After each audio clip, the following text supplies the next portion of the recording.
Isang pong mapagpalang hapon po. Kasalukuyan na nandito po ako sa San Juan na lugar ng Maynila. Nakita na po si Jamil dito sa lugar na to. Sila po yung nakakita dito na sa anak ko. At talagang nagpapasalamat ako na sila ang nakakukup sa anak ko na ilang araw na.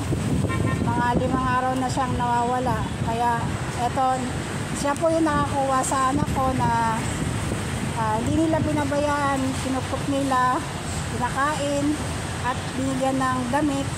Kaya salamat sa Panginoon na talagang may mabubuting tao po na kagaya nila.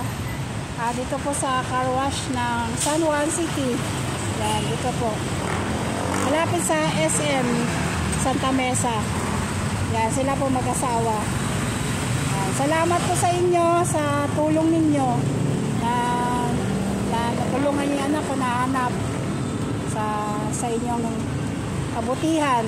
Kaya ito po sa car wash San Juan City. Ito na siya. Ito na. Ilang po at salamat po sa lahat ng mga tumulong na nakita na siya at sa lahat ng mga nag-share din ng post ko. Salamat po sa inyo. Pagpalain po kayo ng Panginoon sa mabubuti ninyong puso. Kagaya nila, ni Ma'am at saka ni Sir. Si Sir na nagbibinis. Salamat po. Magandang hapon po.